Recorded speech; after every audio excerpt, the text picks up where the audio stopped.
Eu sou Amadeu Maia e este é o Agenda 47, jornal dedicado às principais ações do 47º presidente dos Estados Unidos, Donald Trump. Hoje, terça-feira, dia 18 de março de 2025. O eurodeputado francês Raphael Glucksmann sugeriu que os Estados Unidos devolvessem a Estátua da Liberdade à França, argumentando que o país não representa mais os valores que motivaram a doação do monumento em 1886. Glucksmann criticou as políticas do governo Trump, especialmente em relação à Ucrânia e à liberdade científica, afirmando que os Estados Unidos, abre aspas, escolheram ficar do lado dos tiranos e demitiram pesquisadores por exigirem liberdade científica, fecha aspas. Em resposta, a Casa Branca rejeitou categoricamente a ideia de devolver a estátua. A secretária de imprensa, Caroline Levitt, afirmou que a França deveria ser grata aos Estados Unidos por sua intervenção na Segunda Guerra Mundial, insinuando que sem essa ajuda, os franceses estariam falando alemão atualmente. A Estátua da Liberdade, inaugurada em 28 de outubro de 1886, foi um presente da França aos Estados Unidos, simbolizando a amizade entre as duas nações e os ideais de liberdade e democracia. Apesar das críticas de Glucksmann, o governo francês não manifestou oficialmente apoio à devolução do monumento.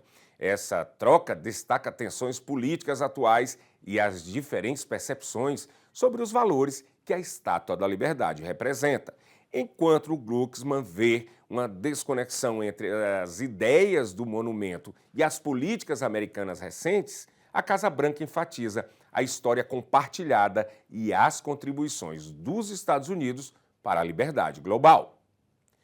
Trump foi questionado por um juiz federal na segunda-feira se o governo ignorou as ordens de devolver os aviões que serviram para transportar os deportados para El Salvador em uma possível violação de uma ordem emitida por ele minutos antes. A atitude deixou o juiz distrital James Boasberg incrédulo contra as alegações da administração de que as instruções verbais dele não contavam.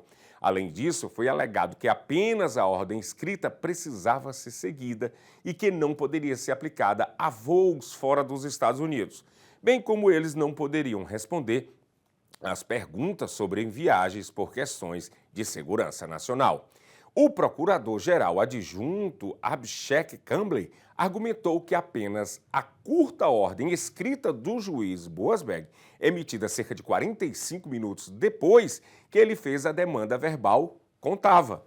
Ela não continha nenhuma demanda para reverter aviões e Kamble acrescentou que era tarde demais para redirecionar 2 aviões que tinham deixado os Estados Unidos naquele momento.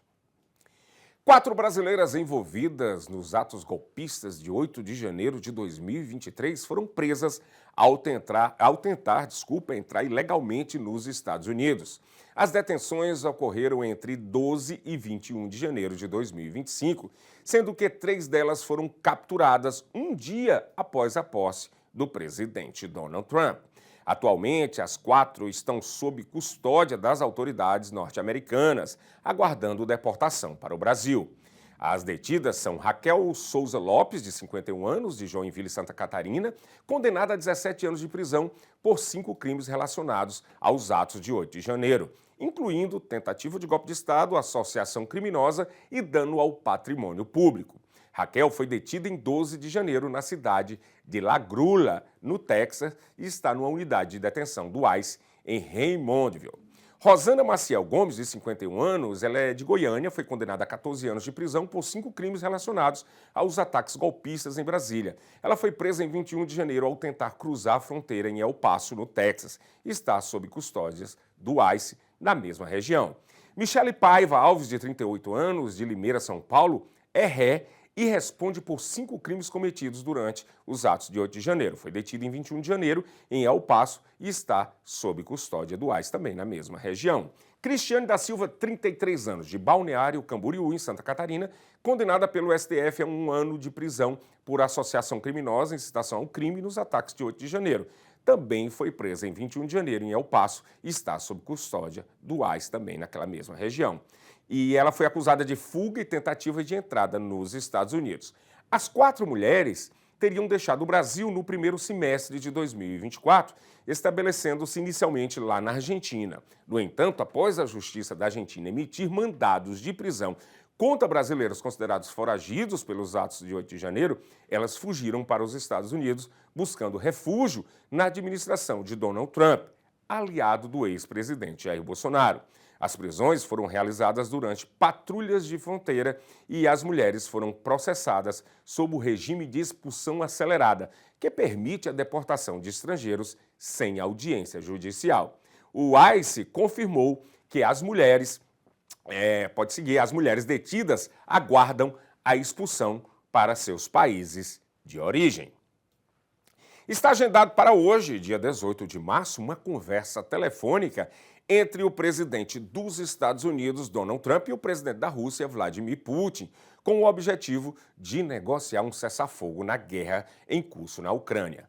A proposta central é um cessar-fogo de 30 dias, já aceito pela Ucrânia na semana passada.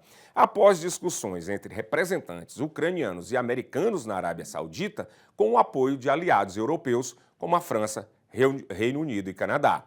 Entretanto, a Rússia apresentou condições adicionais para o cessar-fogo, incluindo interrupções do envio de armas ocidentais para a Ucrânia e a suspensão de treinamentos militares. E essas exigências têm gerado preocupações entre os aliados europeus que temem que tais concessões possam enfraquecer as posições ucranianas.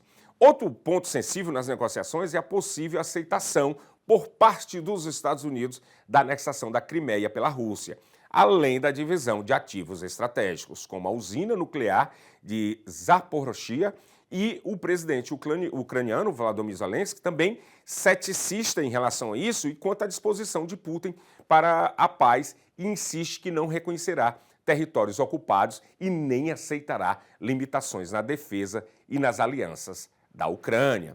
A comunidade internacional, nesse momento, acompanha com cautela essa negociação, ressaltando a importância de envolver a Europa no processo de paz e alertando sobre os riscos de ceder às demandas russas sem garantias concretas de comprometimento com a resolução pacífica do conflito. Inclusive, antes de encerrar, chegou aqui através da nossa redação que o Donald Trump acabou de fazer uma declaração e diz que está, abre aspas, ansioso para esse telefonema com Vladimir Putin, fecha aspas. A partir das 7 horas da noite, eu estou de volta aqui com o Brasil News, trazendo muito mais notícias para vocês, aqui no Seabra Brasília Televídeo. Até mais à noite.